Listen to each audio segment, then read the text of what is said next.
नमस्कार। आइए आज बात करते हैं वायरल गैस्ट्रोएंटेराइटिस के बारे में। सिंपल शब्दों में अगर मैं आपसे कहूँ तो उल्टी और जुलाब जो वायरल नेचर के हो। तो पहले जुलाब के बारे में बात करें तो जो ज़्यादा सिंपल है। अगर पानी जैसे मोशन हो रहे हो और दिन में 5 से 10 से 15 बार तक अगर मोशन हो रहे हो, बार बार हो रहे हो, आमतौर पे ये बच्चों में देखा जाता है, पर एडल्ट्स को भी हो सकता है। ये मोशन लगभग 15 बार अगर बच्चों में हो रहे हैं तो डिहाइड्रेशन होने के चांसेस बढ़ जाते हैं। तो आपको उसको ओआरएस देना बहुत ज़रूरी है और उसको हाइड्रेटेड रखना बहुत ज़रूरी है। पानी पिलाते रहना है, या तो आप चावल का पानी पिला सकते हैं या कोई जूस पिला सकते हैं।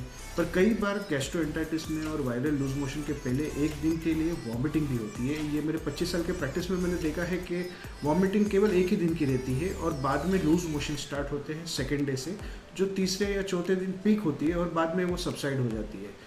पर आपका कर्तव्य ये है कि ये डिहाइड्रेशन में कन्वर्ट ना हो जाए, उसका आपको ध्यान देना है। आमतौर पे उल्टी होते वक्त अगर माँ बाप ज़बरदस्ती बच्चों को खाना या पिलाने की कोशिश करते हैं तो वो बच्चा ज़्यादा वॉमिट करता है।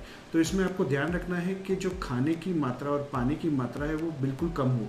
एक पूरा ग्लास भर के पानी आपको नहीं देना है, छोटी सी मात्रा में पानी आप देते रहिए, बार बार दीजिए। हर 15-20 मिनट, आधे घंटे में, 1 घंटे में आप पानी पिलाते रहिए, उसमें कोई दिक्कत नहीं है।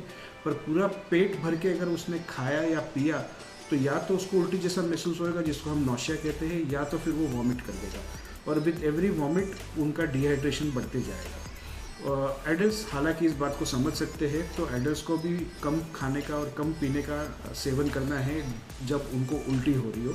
उसके अगले दिन आप आराम से खाइए पिए, कोई दिक्कत नहीं है। जुलाब में आपको कोई रेस्ट्रिक्शन नहीं है। हालांकि अगर आप दही चावल या खिचड़ी या लाइट फूड कुछ खाएंगे तो आपका रिकवरी फास्ट हो जाएगा और अंदर जो नॉर्मल बैक्टीरिया है, नॉर्मल फ्लोरा जिसको हम बोलते हैं, जो प्रोटेक्टिव होता है अपने आंतड़ियों के लिए, वो डिस्ट्रॉय हो जाता है। तो उसको आप रेप्लेनिश करते हैं दही की मात्रा से और दूसरी फूड के पदार्थों से। पर कई बार हमको इसमें प्रोबायोटिक भी प्रिस्क्राइब करना पड़ता है। हालांकि हमारे पास होम्योपैथी में बहुत सारी बढ़िया दवाइयाँ हैं जिसमें आपको फ़ायदा हो सकता है। तो अपने नज़दीकी होम्योपैथिक डॉक्टर को मिलना ना भूलें।